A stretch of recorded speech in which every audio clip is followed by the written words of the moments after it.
मोहतरम जनाब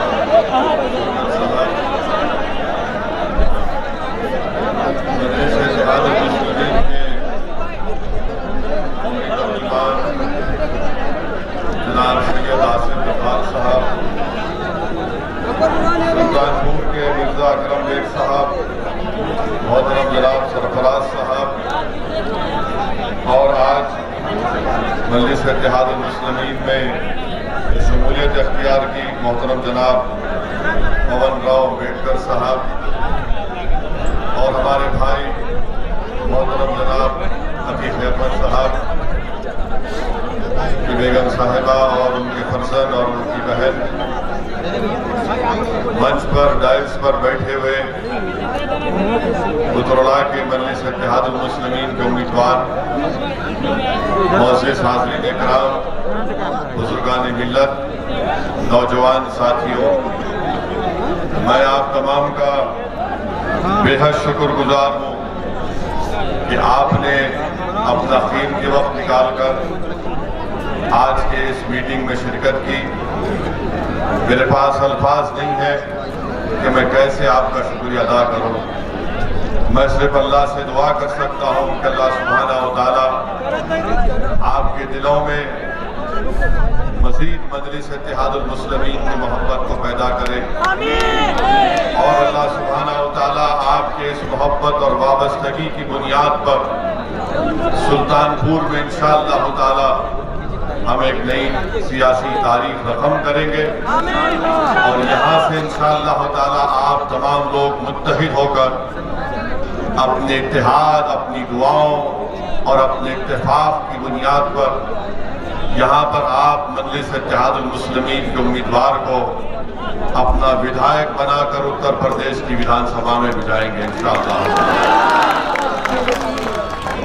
मेरे अजीज दोस्तों, मेरी इज्जतदार माँ और बहनों, मेरे मजलिसी रुफ़ा, मजलिस इत्तेहादुल मुस्लिमीन का पैगाम, उसका मकसद यही है कि भारत की जमहूरियत को मजबूत किया जाए, अवाम के दिलों में भारत के संविधान के यकीन को और भरोसे को और मज़ीद किया जाए। और ये उस वक्त मुमकिन हो सकता है मेरे अजीज दोस्तों और बुजुर्गों, जब भारत की अक़लियत को सही मानों में उनको सियासी ताकत और क़ुव्वत मिलेगी। मैं आपसे गुजारिश करने आया हूं, आपको बताने आया हूं कि मजलिस इत्तेहादुल मुस्लिमीन को कभी भी सत्ता में जाकर संतरी या मंत्री बनने का शौक न कभी रहा न कभी रहेगा। हमारा मकसद यही रहा कि मजलूम अवाम के वोट को हासिल करके जब हमारे नुमाइंदे कामयाब होकर विधानसभा या ऐवान असेंबली या फिर सांसद पार्लियामेंट में जाते हैं तो उनको जरूरी है कि वो गरीब अवाम की तकालीफ को, उनके मसाइब को, उनके मुश्किलात को, उनके हक को हासिल करने के लिए, उनकी हुकूक को, उनकी जुल्म की दास्तान को, उनके इंसाफ के लिए, बराबरी के लिए, हिस्सेदारी के लिए आवाज उठाएं। ये मजलिस इत्तेहादुल मुस्लिमीन का मकसद और मिशन रहा और इसी मकसद और मिशन को लेकर हम आगे बढ़ रहे हैं। मेरे अजीज दोस्तों और बुजुर्गों, उत्तर प्रदेश हमारे मुल्क की सबसे बड़ी रियासत है और इतनी बड़ी रियासत में 19% यहाँ पर मुस्लिम अक़लियतों का आबादी में हिस्सा। मैं आपसे अपील करने आया हूँ कि आप जरा अपने दिल पर हाथ रखकर संजीदगी से मेरी इस बात पर गौर करिए कि इतने बड़े प्रदेश में जहाँ पर हर बिरादरी का, हर कास्ट का उनकी एक सियासी आवाज है, उनका सियासी नुमाइंदा है। आप खुद बताइए, उत्तर प्रदेश में इतनी बड़ी तादाद में मुस्लिम अक़लियत रहती है, क्या आपने अपना कोई नेता बनाया? क्या आपने किसी पार्टी को अपना एक मरकज सियासी आपने तश्कील दिया? जहां तक मेरा हाफिजा मुझे कहता है कि बरसों पहले, बल्कि आज से 55-60 साल पहले डॉक्टर अब्दुल जलील फरीदी साहब रहमतुल्लाह अलैह ने जो मुस्लिम मजलिस बनाई थी, जो एक उम्मीद का एक चिराग बनकर उभरा था, उसके बाद से आज तक मुस्लिम अक़लियत की कोई क़ियादत नहीं बनी, ना कोई आपकी सफ़ों से आपका कोई नेता बना। मजलिस यही चाहती है कि आपके दरमियान में किसी को एक नेता बनाया जाए, आपकी एक सियासी लीडरशिप को, क़ियादत को मजबूत किया जाए, जो इन तमाम नाम निहाद सेकुलर पार्टियों से आजाद हो। और यही वजह अजीज दोस्तों और बुजुर्गों कि भारत की जमहूरियत की तल्ख हकीकत, मेरी बात को आप जान लो, भारत की जमहूरियत की तल्ख हकीकत यह है कि जिस समाज के पास उसका नेता होगा, उसी की आवाज को, उसकी तकलीफ को, उसकी मुश्किल को सुना जाएगा। जिस समाज का नेता होगा, उस समाज के नौजवानों के जज्बात, उनके ख्वाबों को पूरा किया जाएगा। जिस समाज का नेता होगा, वो अपनी माँ और बहनों की इज्जत का तहफ्फुज़ भी करेगा और उनको आगे तरक्की भी कराएगा।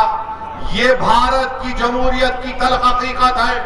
अगर किसी समाज का कोई नेता नहीं है, कोई सियासी ताकत नहीं है, तो हकीकत यह है कि उस समाज का नाम मुसलमान है, जिसके पास ना उनका कोई नेता है, ना उनके पास अपनी कोई सियासी क़ियादत है।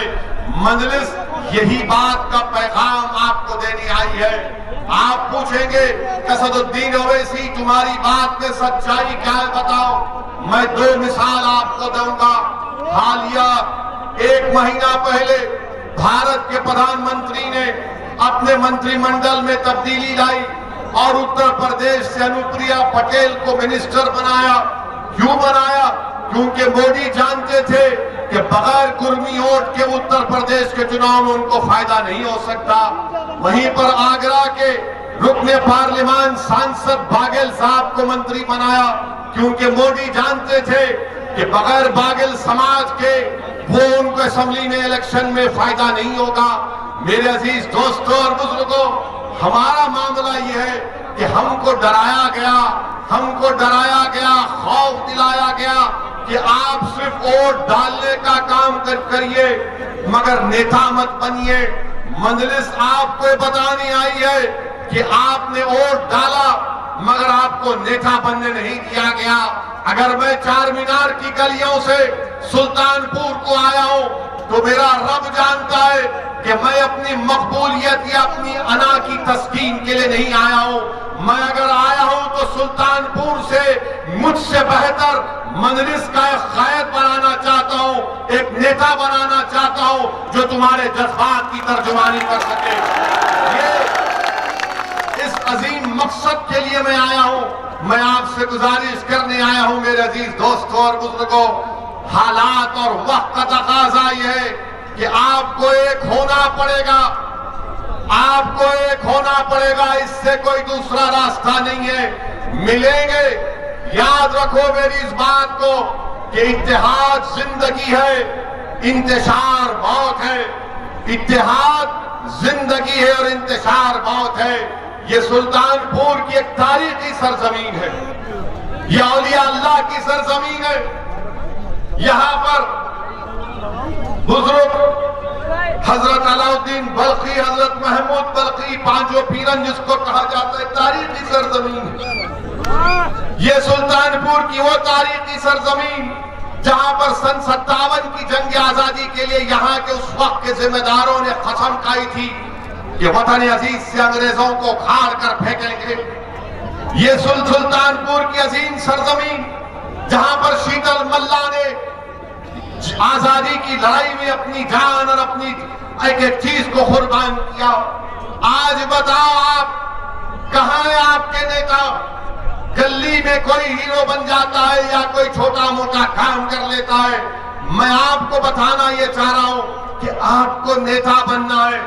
आप बरसों सिर्फ वोट डालते गए, कभी आपने कांग्रेस को वोट दिया, तो कभी आपने बीएसपी को वोट दिया, तो कभी आपने समाजवादी को वोट दिया।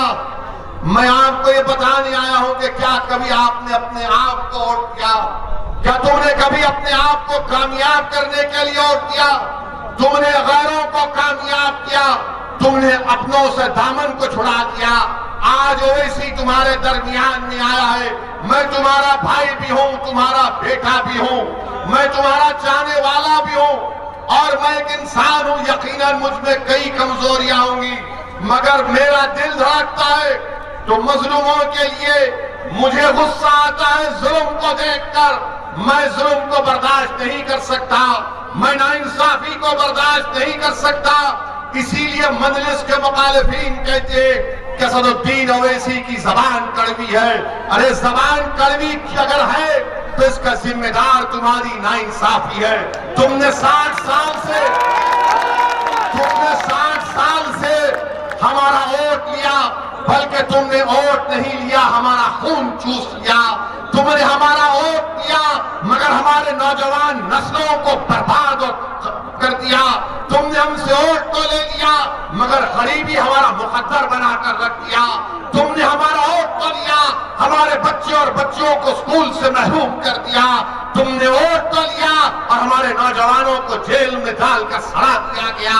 बताओ, ये जब आवाज उठती है, ये जब सवालात उठते हैं, चाहे कांग्रेस हो, समाजवादी हो, बीएसपी हो या बीजेपी हो, कहते हैं कि देखो ये किस जबान में बात कर रहा है।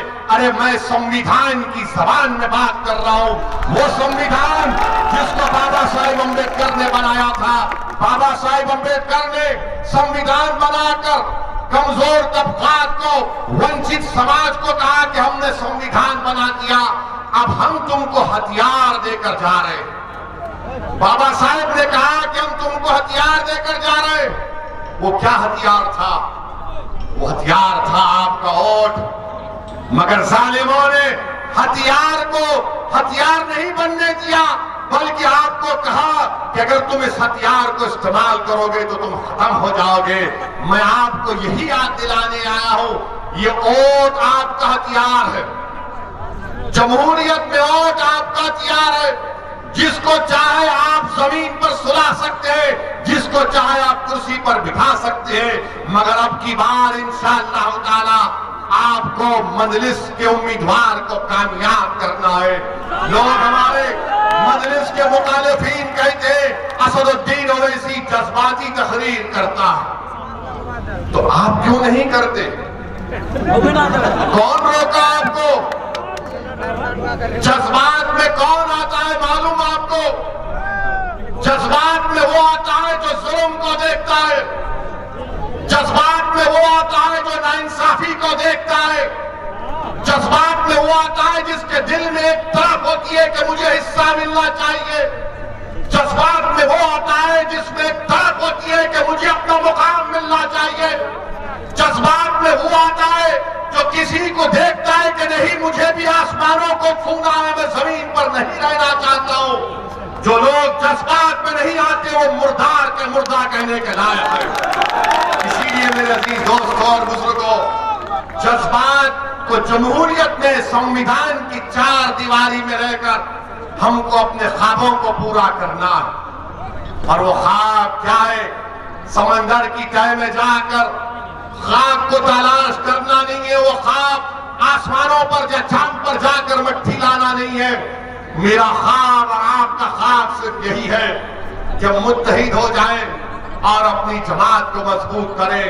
मेरे अजीज दोस्तों और बुजुर्गों, ये Samajwadi party, BSP, Congress, BJP सब हम पर तनकीद करते हैं, अनाप शनाप भगते रहते हैं। मुझे इसकी कोई फिक्र नहीं है, क्योंकि मैं जानता हूं कि अगर ये मुझ पर उंगलियां उठा रहे हैं, मेरे बारे में बोल रहे हैं, इसलिए बोल रहे हैं कि पूरे उत्तर प्रदेश में अगर उनको कोई नजर आ रहा है जो गरीब मजलूम आवाम की आवाज बनकर उनके इंसाफ का मुतालबा कर रहा है, तो उनको मैं ही नजर आ रहा हूं। इसीलिए मजलिस पर तनकीद करते हैं, निशाना बनाते हैं। मगर हम ये पूछना चाहते हैं, सवाल मेरी जातियत का नहीं है, बताओ उत्तर प्रदेश का मुसलमान इतना कम पढ़ा लिखा क्यों है? उत्तर प्रदेश का मुसलमान इतना कम पढ़ा लिखा क्यों है? कौन जिम्मेदार है इसका?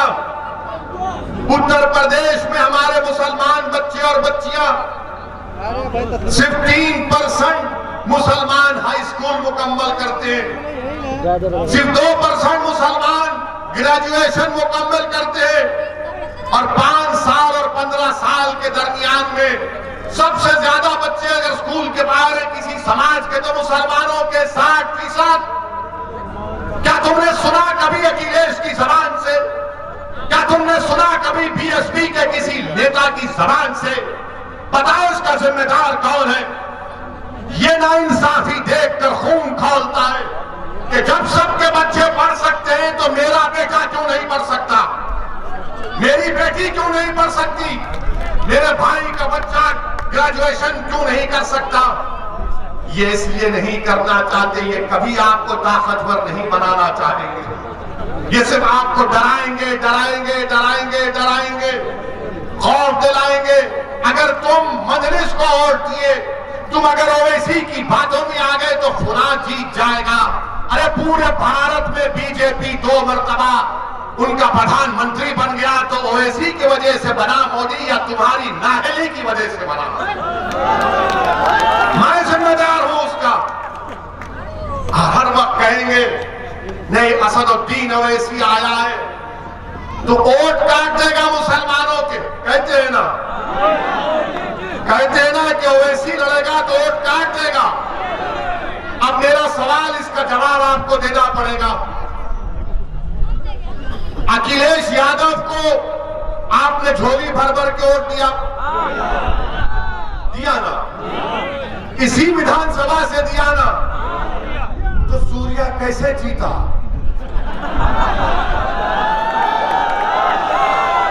सूर्या कैसे जीता? तुम्हारी वोट से जीता या अखिलेश के लोगों ने वोट नहीं दिया? बताओ, सवाल का जवाब दो। तुमने सूर्या को वोट दिया, ये वो अनूप को वोट दिया, शर्माओ मत, बताओ कितनों ने सपा को वोट दिया? हाथ उठाओ। शर्माओ, ने डरने की जरूरत नहीं, अल्लाह से डरो। अब आप ये अपने दिल से पूछो कैसे सूर्या जीत गया? मैं तो नहीं था ना, हम थे क्या? ये दाढ़ी वाला टोपी वाला तो नहीं था ना, तो फिर कैसे सूर्या जीत गया? कैसे जीता? ये जीता इसलिए क्योंकि अखिलेश भैया के लोग उसको अपना नेता मान लिए, उसको वोट दे दिए। और आप तो बोला नहीं नहीं डालेंगे तो वो जीत जाएंगे। डराया डराया। अब आपको फैसला करना है, डरने और घबराने की जरूरत नहीं है। और 2019 के पार्लियामेंट के चुनाव हुए, क्या बहन जी और अखिलेश मिलकर नहीं लड़े? लड़े ना, लड़े ना। कौन जीता यहां से? ये पार्लियामेंट का चुनाव कौन जीते? पार्लियामेंट का चुनाव कौन जीता? बीजेपी के जीते ना।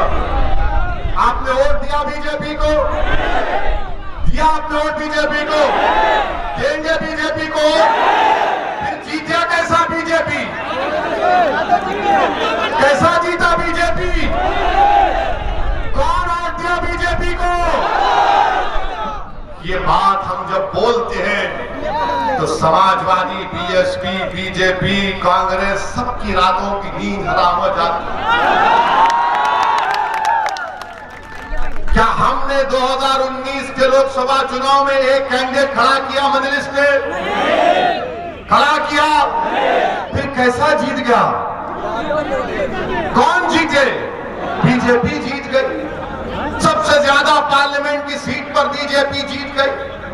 और ये आके बोलते ओवैसी लड़ेगा, वोट काटने के लिए लड़ा है। अच्छा, अब एक और सवाल का जवाब, जरा दूर से वहां से आवाज नहीं आ रही, अब इस सवाल का जवाब आप लोग देंगे। क्या तुमने कभी सुना कि हमारे हिंदू भाइयों ने अगर बीजेपी को वोट दिया तो क्या अखिलेश ने कहा कि हिंदू वोट डिवाइड होगा इसलिए मैं हार गया? तुमने सुना कभी? क्या तुमने कभी सुना कि बहुजन समाज के नेता ने कहा कि हमको हमारे दलित समाज ने वोट नहीं दिया तो बीजेपी जीत गई? आपने सुना? इनकी क्या मजाल कि मुझे कहते हैं कि मुसलमान का वोट नहीं मिलेगा तो बीजेपी कैदी है? क्या तुम उनके गुलाम हो? क्या तुम बहादुर हो? क्या तुम मर्द मुजाहिद हो? क्या तुम मोमिन हो? क्या तुम रसूलुल्लाह के गुलामों के गुलाम हो? तो फिर अब की बार इन जंजीरों को तोड़ दो मेरा भाई, तोड़ दो इन जंजीरों को। अब याद रखो मेरी इस बात को, याद रखो मेरी इस बात को, याद रखो मेरी इस बात को। बीजेपी मुसलमानों के वोट से नहीं जीत रही है। बीजेपी मुसलमानों के वोट से नहीं जीत रही है। कितने वोट मिले मुसलमानों के बीजेपी को मालूम आपको? 2014 में 6% पूरे मुल्क में, 19 में 6%। मगर हम नहीं दे रहे तुमको, वो कैसा जीत रहा है? बता इसलिए रहा हूं क्योंकि मेरे जाने के बाद ये समाजवादी के, बीएसपी के, कांग्रेस के सब लोग, ये बड़े पहलवान आएंगे, उसकी बात का यकीन नहीं करना। जो टोपी और दाढ़ी लंबा है उसकी बात का यकीन नहीं करना। तो आपकी जिम्मेदारी है कि उनसे सवाल करना, ये सवाल करना, बोलो अगर अखिलेश यादवों का वोट बीजेपी को पड़ गया तो अखिलेश ने नहीं कहा कि यादव समाज ने मुझे वोट नहीं दिया तो बीजेपी जीत गई। मगर अखिलेश यादव और बीएसपी कहते हैं कि मुसलमान हमको वोट नहीं देगा, मुसलमान अगर ओवैसी की बात में आएगा तो बीजेपी जीत जाएगी। अरे तुम यादवों को नहीं कहते, तुम हमारे हिंदू भाइयों को नहीं कहते और मुझसे कहते हो। क्या समझकर तुम कहते हो हमें कि मुसलमान तुम्हारा कैदी है? क्या मुसलमान तुमसे डरता है? क्या हमारी जिंदगी, हमारी रिस्क तुमसे है? अरे हमारा रिस्क तो अल्लाह देने वाला है। हमारी जिंदगी की गारंटी संविधान देता है, जिसको बाबा साहब अम्बेडकर ने बनाया। संविधान देता है आपको अपनी जिंदगी की गारंटी। एक इंसान की राइट टू लाइफ भारत के संविधान में एक फंडामेंटल राइट है। मगर ये अब आएंगे, नहीं ओवैसी की वजह से बीजेपी जीतती है। एक और हकीकत बता रहा हूं, पूरे पार्लियामेंट के चुनाव में हमने सिर्फ 3 पार्लियामेंट की सीट लड़ी। कौन सी? हैदराबाद, बोलो, औरंगाबाद और किशनगंज। इन 3 में 2 में हमको कामयाबी मिली। हैदराबाद की आवाम का लब्बल लाखों सलाम, हमने बीजेपी को हराया। मोदी भी आए थे मेरे लिए, मुझे हराने के लिए मोदी भी आए थे, अमित शाह भी आए थे, मगर दाल नहीं गली। औरंगाबाद, महाराष्ट्र, ये भी सुनो, याद रखो, ये जब आएंगे मेरे जाने के बाद, मेरे नौजवानों रिकॉर्ड करना इसको, व्हाट्सएप पे डालोगे ना, फसाद बुक पे डालोगे, फेसबुक नहीं है, फसाद बुक है, ट्विटर पे डालोगे, इंस्टाग्राम पे, सब पे डालना ये बात, ओवैसी के सवालात। औरंगाबाद में 21 साल का शिवसेना का एमपी था, 21 साल का। किसने हराया उसको? कांग्रेस ने हराया? नहीं, मजलिस इत्तेहाद और मुस्लिमीन ने उसको हराया और इम्तियाज जलील को वहां का रुकने पार्लियामान बनाया। अब बचा तीसरा किशनगंज, वहां पर मजलिस को 3 लाख वोट मिले। अख्तरुल ईमान हमारे बिहार के प्रदेश के सदर है। 3,25,000 नीतीश कुमार की पार्टी को मिले और 3,50,000 कांग्रेस को मिले। बीजेपी नहीं जीती वहां पे। अब आप बताइए कि जहां मैं लड़ता हूं बीजेपी नहीं जीतती, मगर ये लोग तुमको डरा रहे हैं, ओवैसी आएगा तो ऐसा होगा। मैं ये तमाम सेकुलर पार्टी से कहना चाह रहा हूं, बचपन में बच्चों को सुनाया जाता था, हमने किताबों में पढ़ा कि सो जाओ बेटा वरना शेर आएगा, शेर आएगा। और हम तक बच्चे डरते थे, अम्मा अपने पुलों में लपटाती कि बेटा सो जा, सो जा। अब उल्टा हो चुका है, माए कह रही कि बेटा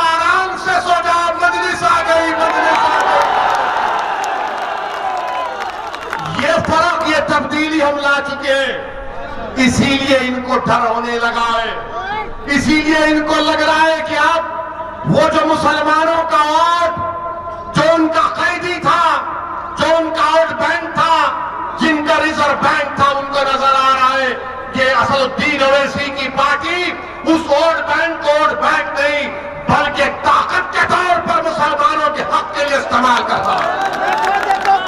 ये बात आपको समझना है मेरे अजीज दोस्तों और बुजुर्गों। डरने और घबराने की जरूरत नहीं है। अब आप आ जाइए, बाबा के बारे में सुनिए। मुख्यमंत्री है मगर मैं उनको बाबा कहता हूं, लोग महाराज भी कहते हैं। अब इनके लोग ये बोलते हैं सबका साथ, सबका विकास, सबका विश्वास, मोदी जी बोलते ना। अच्छा आप मेरे को बताइए कि भारत सरकार ने अक़लियतों के लिए, जिसमें मुसलमान, ईसाई, सिख, जैन और बौद्ध मजहब के लोग हैं, उनके लिए उत्तर प्रदेश में 116 करोड़ रुपए दिए। कितने दिए? बाबा की हुकूमत ने कितना खर्चा किया अक़लियतों पर मालूम आपको? सिर्फ 10 करोड़ रुपए, सिर्फ 10 करोड़ रुपए। अच्छा आप सुनेंगे इनके एक मंत्री हैं, बार बार बोलते कि क्या बोलते हैं इनके मंत्री के हमने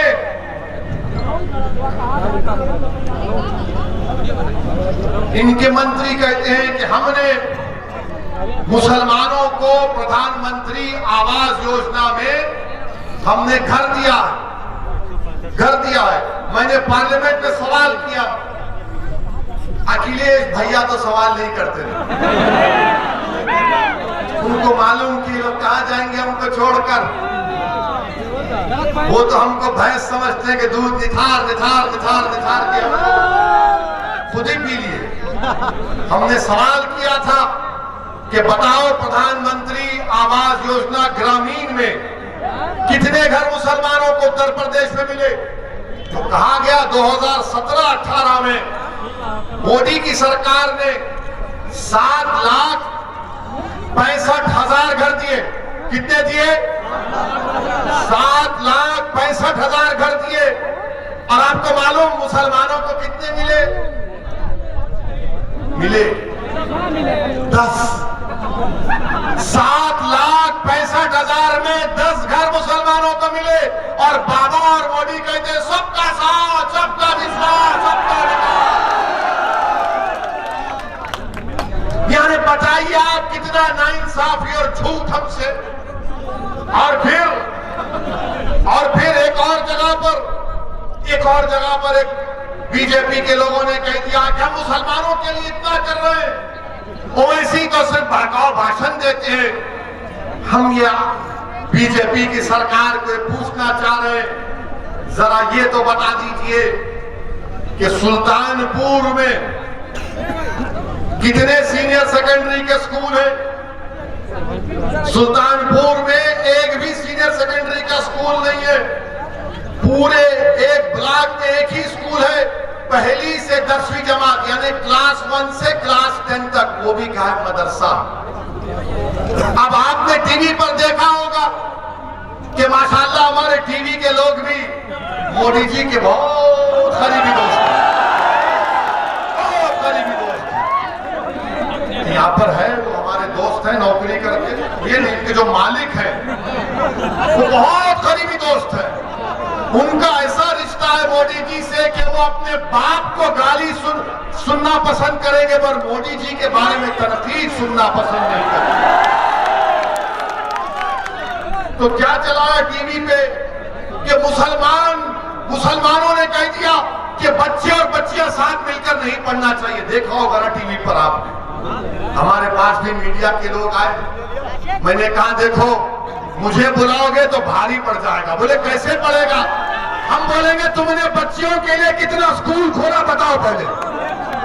मैं बात चैलेंज कर रहा हूं बीजेपी बीजेपी से उत्तर प्रदेश की सरकार को बताओ, तुमने 4.5 साल के अपने इख्तियार में मुसलमान बच्चियों के लिए कितने स्कूल खोले?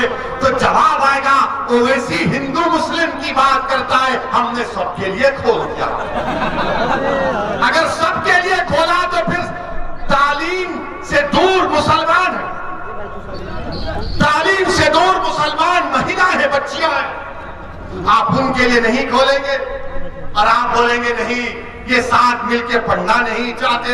अरे आप स्कूल खोलना नहीं चाहते, आप पढ़ाना नहीं चाहते, ये हाल इनका है। अगर आप जाकर बाबा से बोलेंगे बाबा स्कूल नहीं है, तो बाबा बोलेंगे नाम बदल दो।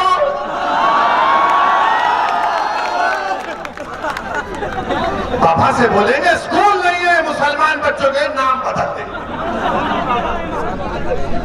आप बोलेंगे अरे नहीं स्कूल नहीं है, तो बोलेगा ठोक दूंगा। आप बताइए, एक मुख्यमंत्री इस तरह की जबान इस्तेमाल करता है क्या? अच्छा आप देखिए, आपके सुल्तानपुर में अस्पताल कितने हैं? सुल्तानपुर में 2 डिस्ट्रिक्ट हॉस्पिटल है और वाराणसी में 4 है। ये क्यों ना इंसाफी है सुल्तानपुर की जनता से? और फिर कानपुर नगर में 19 पब्लिक हेल्थ सेंटर है, सुल्तानपुर में खाली 40 है। बाबा क्या करेंगे? आप तो बोलेंगे ओवैसी ठोक दूंगा। हम अपना हक पूछ रहे हैं, बताइए आप ये क्या हो रहा है? जब ये मसाइल हम उठाते हैं तो इनको लगता है कि नहीं ये ऐसा हो रहा है, ये जज्बात में ला रहा है, ये बीजेपी को फायदा पहुंचा रहा है, ये मुसलमानों के वोट काट रहा है। अरे वो जो उत्तर प्रदेश में हमारा हिंदू भाई मोदी को वोट किया, तुम्हारी जबान में तुम्हारे मुंह में जबान है ना, बोलो उनके बारे में। क्या यादवों ने वोट नहीं दिया मोदी को? या नहीं दिया? इसीलिए सूर्या जीता ना। क्या हमारे दलित भाइयों ने नहीं दिया? क्या ठाकुरों ने नहीं दिया? क्या ब्राह्मण समाज के लोगों ने नहीं दिया? सब देते हैं, मगर कोई ये नहीं कहता कि हिंदू वोट हमको क्यों नहीं मिला। मगर सबकी जबान पे क्या होता है, मुसलमान वोट क्यों जा रहा है? ये आपको फैसला करना है मेरे अजीज दोस्तों और बुजुर्गों।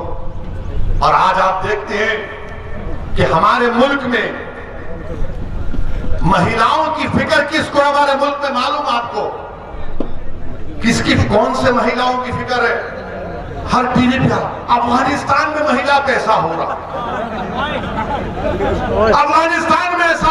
अरे कानपुर में जो हुआ उसके बारे में नहीं बोलोगे? लखनऊ से करीब कानपुर, उत्तर प्रदेश की राजधानी से करीब कानपुर, एक मुसलमान है, उसको मारा और पीटा जा रहा है। तस्वीर की दुनिया में तुमको लेकर जाना चाहता हूं। फर्ज करो कि तुम हो और कानपुर में इस मजमे के तमाम में से तो एक लोग हो, एक शख्स हो, उसके साथ अपनी बेटी हो 11 साल की, और मौत तुमको घेर कर मार रहा है, पीट रहा है, कह रहा है कि ये नारा लगाओ, वो नारा लगाओ, और तुम्हारी बेटी पुकार रही है इन जालिमों से कि मेरे अब्बा को मत मारो, मेरे अब्बा को मत मारो। क्या 11 साल की बच्ची के जहन में ये चीजें आएंगी कि उसके सामने उसकी बाप की बेइज्जती की गई? किसने आवाज उठाई? बोलो। कोई आवाज नहीं उठाया। मुझे बयान देना पड़ा टीवी पर जाकर, तो तब जाकर हरकत में आए। इन बच्ची के बारे में कौन बात करेगा?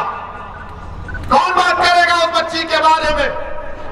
मेरे अजीज दोस्तों और बुजुर्गों, इस मुल्क की आजादी में जैसा मैंने कहा कि सन 57 की जंग आजादी में हमने हिस्सा लिया, हमारे उलमाओं ने जिहाद का फतवा दिया। अल्लामा फजल कैराबादी की कुर्बानी को कोई सुबह क़यामत तक नहीं बुला पाएगा इंशाअल्लाह। वहीं पर चौरी चौरा का वाकया हुआ था, एक पुलिस स्टेशन पर हमला हुआ। आपको मालूम वो चौरी चौरा जिसका वाकया हुआ, जिसको हमारे मुल्क के प्रधानमंत्री ने कहा था कि इसको बच्चों को पढ़ाना चाहिए, मगर प्रधानमंत्री ये बोलना भूल गए कि चौरी चौरा का वाकया अगर किसी ने शुरू किया तो उसका नाम अब्दुल्ला चुड़ीहार था।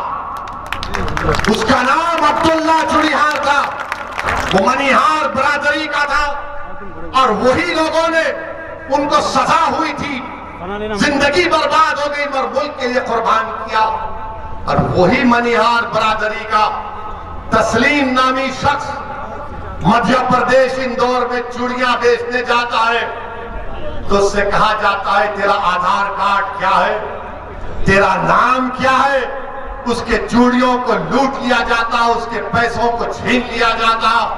बताओ मोदी जी, क्या यही चौरी चौरा के मुजाहिदीन को खराज अकीदत आप पेश कर रहे हैं कि अब्दुल्ला चौरीहार का जानशीन उसकी नस्ल का तस्लीम पर मारा गया उसको?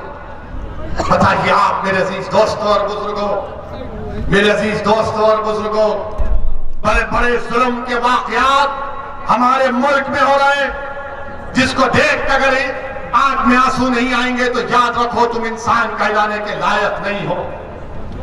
कभी एक फकीर है तो उसको मारा जाता है कि तूने क्यों भीख मांगी। खुर्शीद का वाकया यहां पर हुआ नहीं हुआ,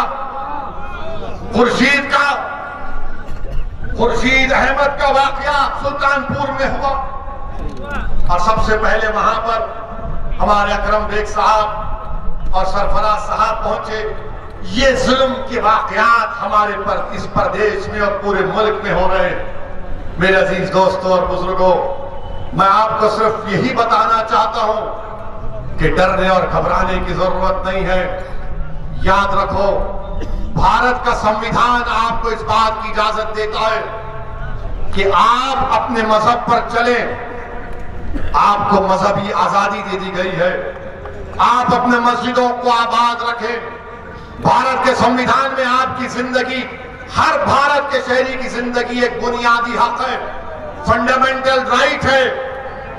डरने और घबराने की जरूरत नहीं है। और एक बात मेरी याद रखो कि जो जुल्म करता है ना वो जालिम खत्म हो जाता है।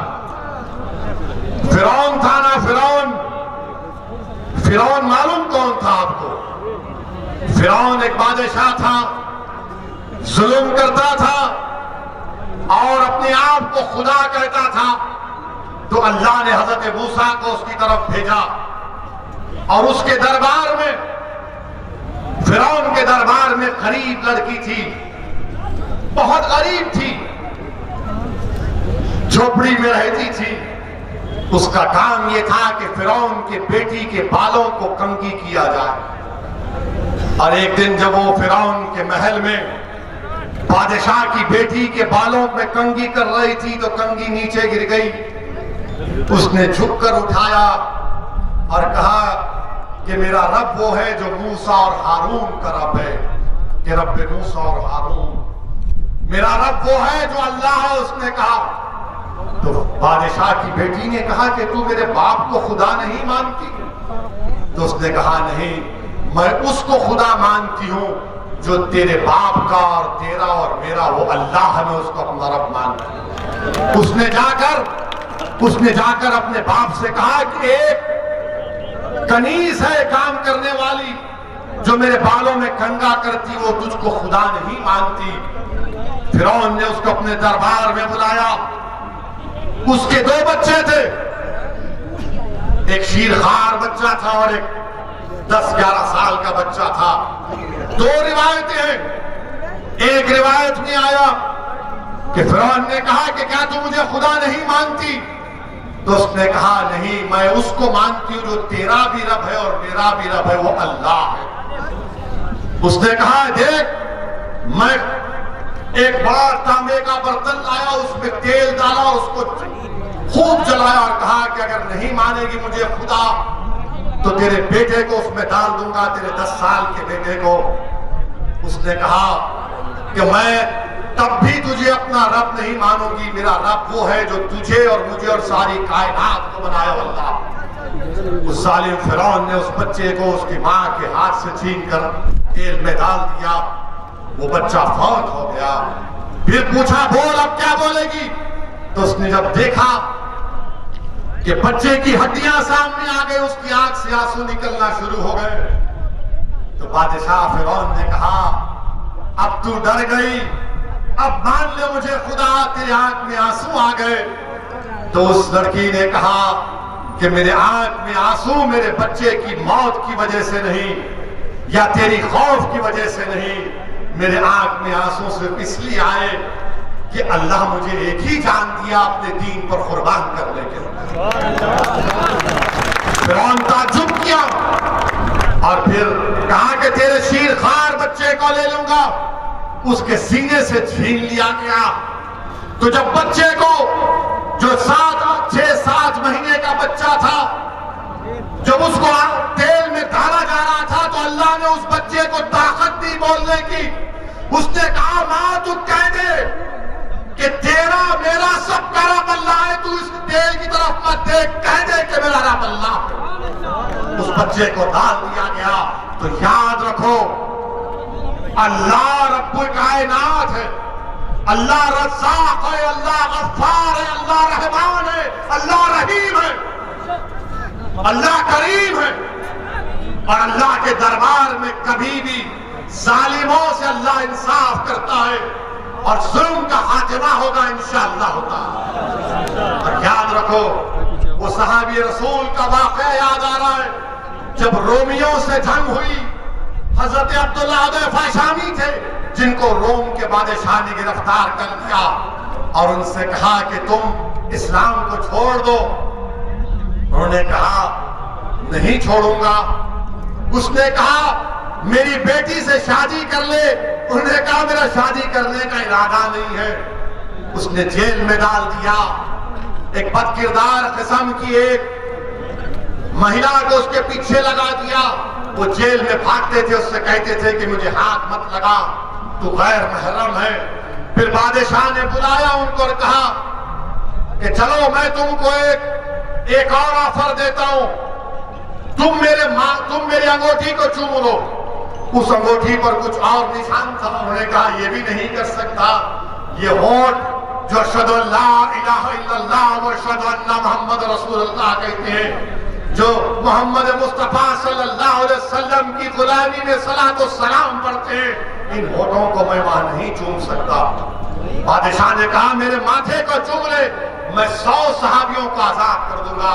उन्होंने कहा नहीं करूंगा। फिर कहा कि 300 रिहा करूंगा। तो उन्होंने कहा तुम पूरों को रिहा करो, तेरे माथे को चूमूंगा। उन्होंने माथे को चूमा और जब वापस गए तो खलीफा हजरत उमर थे। हजरत उमर ने आगे बढ़कर हजरत अब्दुल्लाह हुदैफा की पेशानी को चूमा। और कि वो जो फिरौन के दरबार का वाकया है, जब शबे मिराज में अल्लाह के रसूल सल्लल्लाहु अलैहि वसल्लम सफरे मिराज पर जा रहे थे, तो एक पहाड़ी ने आक़ाए दो आलम सल्लल्लाहु अलैहि वसल्लम को अच्छी खुशबू आई। तो जिब्राइल से पूछा ये कौन है? तो कहा ये वो लड़की है जिसने फिरौन के दरबार में अपनी औलाद को कुर्बान कर दिया और कहा कि तू मेरा खुदा नहीं है, अल्लाह मेरा रब। मेरे अजीज दोस्तों और बुजुर्गों, हिम्मत और हौसले को बरकरार रखो। इन जलसों को मुनक्कद करने का या आपके दरमियान में आने का अहम पैगाम यह है कि डरने और घबराने की जरूरत नहीं है। अल्लाह हमारे लिए काफी है। हस्बुनल्लाहु निअमल वकील, हस्बुनल्लाहु निअमल वकील व निअमल मौला व निअमल नसीर। मेरे अजीज दोस्तों, डरने की जरूरत नहीं है। ये बीजेपी आरएसएस है, ये बेचारे हिस्ट्री नहीं मालूम इनको हिस्ट्री नहीं आती। अभी कल आरएसएस के मोहन ने कहा क्या कहा कि इस्लाम भारत में इन्वेडर से आया। हमको कल मीडिया वाले लखनऊ में पूछे, हमने यही कहा कि मोहन भागवत जो है हिस्ट्री को नहीं जानते। मोहन भागवत जो है हिस्ट्री को नहीं जानते। हमने उनसे कहा कि इस्लाम इस मुल्क में बादशाहों की वजह से नहीं आया। इस्लाम इस मुल्क में आया तो सूफियों की और तिजारत करने वालों की वजह से आया। और हमने उनको मोहन भागवत से हमने पूछा कि इस्लाम अगर आया तो वेस्ट कोस्ट में आया। और किसने कहा मालूम आपको? इस्लाम बादशाहों से इस्लाम भारत में नहीं आया। किसने कहा मालूम आपको? मालूम? मोदी जी ने कहा। हाँ, अब आप जाकर देखिए, मोदी जी ने अप्रैल 3, 2016 को 7:13 को एक ट्वीट किया और कहा कि केरल के त्रिशूर डिस्ट्रिक्ट में चेरामन जुम्मा मस्जिद को अरब के तिजारत करने वालों ने, बादशाहों ने नहीं, तिजारत करने वालों ने 629 ईस्वी में मस्जिद को बनाया और कहा कि भारत की पहली मस्जिद। मोदी जी, आप झूठ बोल रहे हैं या मोहन भगवत झूठ बोल रहे हैं? आप दोनों बैठकर तस्वीर कर लो। हमारा मानना ही है कि इस्लाम भारत में तलवार के जोर पर नहीं आया, मोहब्बत की बुनियाद बनकर आया। जो बादशाह वो जुल्म किए, मगर वो इस्लाम से उनका क्या रिश्ता? बादशाह थे। ख्वाजा गरीब नवाज आए, दीन लाए, दावत दी, मगर इन लोगों को मुसलमान देखते कि नहीं तुम भारत के नहीं हो। अब इनका जवाब और एक हमारे पास है। मैंने उलेमाओं के पैरों के पास बैठकर सुना कि सारे कायनात के अब्बा कौन है? हजरत आदम अलैहिस्सलाम है, हमारे सबके डैडी हैं, पिताजी हैं। वो जब जन्नत से निकले तो किस मुल्क पे कदम रखा उन्होंने? किस मुल्क पे रखा? भारत में रखा। तो ये बाप की सरजमीन हुई नहीं हुई? हुई ना। तो डरना किस बात का प्यारे? डरने और घबराने की जरूरत नहीं है। हिम्मत से काम करिए। और अल्हम्दुलिल्लाह हमारे भाई अतीक जेल में है, मगर अपना खत पर पैगाम भिजाया, अपनी मोहब्बत और वाबस्तगी, और आप लोगों को ये पैगाम भी दिया कि हमको और आपको मिलकर इंशाअल्लाह ताला आने वाले विधानसभा में मजलिस इत्तेहादुल मुस्लिमीन को कामयाब और कामरान करना है। मैं सुल्तानपुर आया हूं और इंशाअल्लाह अल्लाह ने चाहा तो बार बार आता रहूंगा, बार बार आता रहूंगा। आपका सुल्तानपुर का हर घर मेरा घर, सुल्तानपुर का हर बुजुर्ग मेरे बुजुर्ग है, सुल्तानपुर की मेरी माँ और बहनें, मैं आपका बेटा हूँ। आप मेरे लिए दुआ करिए, हमारी सरपरस्ती करिए। हम गलती करते हैं तो हमारा उंगली पकड़कर सीधा रास्ता दिखाइए, मगर हमारा हाथ मत छोड़िए। ये आपकी लड़ाई हम लड़ रहे हैं, मजलिस को कामयाब करिए। आप तमाम का शुक्रिया। अस्सलाम वालेकुम व रहमतुल्लाहि व बरकातहू।